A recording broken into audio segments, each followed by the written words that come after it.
আসসালামু আলাইকুম। আজ বুধবার ২৭শে জ্যৈষ্ঠ, ২৩শে জিলহজ, ১০ই জুন। বাংলাদেশ বেতার, রাজশাহী। স্থানীয় সংবাদ পড়ছি মোহাম্মদ আনিসুর ইসলাম। অনার্স কোর্স থেকে বাংলা, দর্শন ও ইতিহাসের মতো মৌলিক বিষয়গুলো বাদ দেওয়ার কোনো পরিকল্পনা সরকারের নেই বলে জানিয়েছেন শিক্ষামন্ত্রী ড আ.ন.ম এহসানুল হক মিলন। গতকাল সচিবালয়ে একনেক সভা শেষে সাংবাদিকদের এক প্রশ্নের জবাবে এই সংক্রান্ত ছড়ানো গুজবের বিষয়ে সরকারের অবস্থান পরিষ্কার করেন তিনি।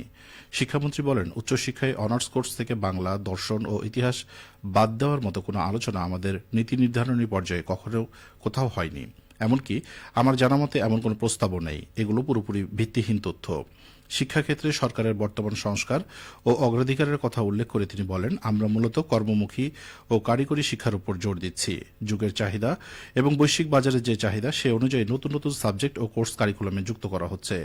ইন্ডাস্ট্রি ও একাডেমির মধ্যে সংযোগ কিভাবে বাড়ানো যায় তা নিয়ে কাজ চলছে।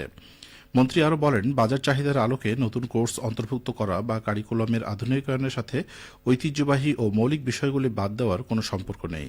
প্রতিটি বিশ্ববিদ্যালয়ের নিজস্ব একাডেমিক কাউন্সিলে নিয়মতান্ত্রিকভাবে কারিকুলাম পরিমার্জন ও শিক্ষক সংকট দূরীকরণের কাজ চলমান রয়েছে। বিএনপির প্রতিষ্ঠাতা ও সাবেক রাষ্ট্রপতি জিয়াউর রহমানের ৪৫তম শাহাদত বার্ষিকী উপলক্ষে নওগাঁয় দোয়া মাহফিল ও এতিমদের মাঝে খাবার বিতরণ করা হয়েছে। গতকাল দুপুরে নওগাঁ জেলা যুবদলের আয়োজনে শহরের হাট নওগাঁ জান্নাতুন বাকি কওমি মাদ্রাসা ও এতিমখানায় এই দোয়া মাহফিল ও খাবার বিতরণ করা হয়। এই সময় উপস্থিত ছিলেন জেলা বিএনপির সাংগঠনিক সম্পাদক খায়রুল আলম গোল্ডেন, জেলা যুবদলের আহ্বায়ক মাসুদ হায়দার টিপু, সদস্য সচিব রুহুল আমিন মুক্তার, সিনিয়র যুগ্ম আহ্বায়ক এ.কে.এম. রওশন উল ইসলাম রওশন, যুগ্ম আহ্বায়ক রুবেল হোসেন, মোহাম্মদ মইনুল হক লিটন, নওগাঁ পৌর বিএনপি সাধারণ সম্পাদক দিদারুল হক রতন, নওগাঁ জেলা ছাত্রদলের আহ্বায়ক মামুন বিন ইসলাম দোহা, পৌর ও থানা যুবদলের বিভিন্ন পর্যায়ের নেতাকর্মীরা। অনুষ্ঠানে বিএনপির প্রতিষ্ঠাতা ও সাবেক রাষ্ট্রপতি জিয়াউর রহমানের আত্মার মাগফিরাত কামনা করে বিশেষ মোনাজাত করা হয় এবং এতিমদের মাঝে খাবার বিতরণ করা হয়। চিকিৎসা বর্জ্যের সঠিক ব্যবস্থাপনা নিশ্চিত করতে সংশ্লিষ্ট প্রতিষ্ঠান ও অংশীজনদের আরও দায়িত্বশীল হওয়ার আহ্বান জানানো হয়েছে। গতকাল বগুড়ায় অনুষ্ঠিত চিকিৎসা বর্জ্য ব্যবস্থাপনা বিষয়ক এক সেমিনারে বক্তারা এ আহ্বান জানান। পরিবেশ অধিদপ্তরের রাজশাহী বিভাগীয় কার্যালয়ের উদ্যোগে আয়োজিত এই সেমিনারে প্রধান অতিথি হিসেবে ভার্চুয়ালি যুক্ত ছিলেন পরিবেশ অধিদপ্তরের মহাপরিচালক ড মোহাম্মদ লুৎফুর রহমান।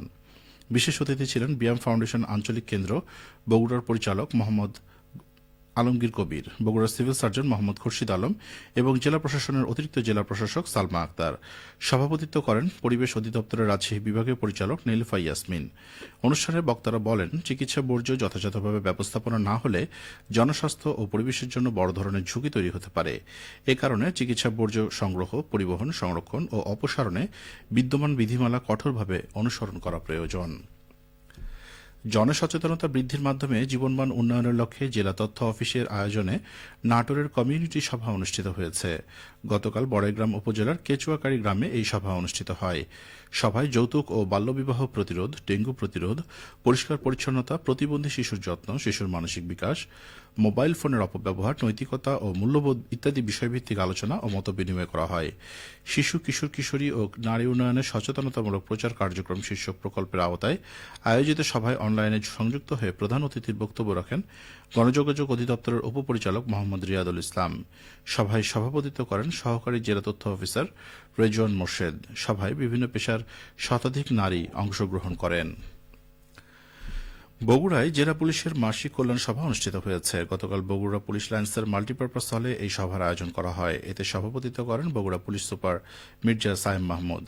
সভায় জেলা পুলিশের বিভিন্ন ইউনিটে কর্মরত সদস্যদের পেশাগত দায়িত্ব পালন, কল্যাণমূলক সুবিধা এবং কর্মপরিবেশ সংক্রান্ত নানা বিষয় নিয়ে আলোচনা হয়।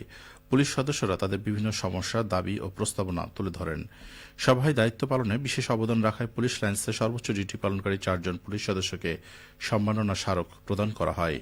কল্যাণ সভায় জেলা পুলিশের ঊর্ধ্বতন কর্মকর্তা, বিভিন্ন থানার ভারপ্রাপ্ত কর্মকর্তা, বেসামরিক কর্মচারী এবং জেলা পুলিশের বিভিন্ন পদমর্যাদার সদস্যরা উপস্থিত ছিলেন। সবশেষে আবহাওয়া। আজ সকাল 6টায় রাজশাহীতে তাপমাত্রা ছিল 27 ডিগ্রি সেলসিয়াস। এই সময় বাতাসে আর্দ্রতার পরিমাণ ছিল 92%।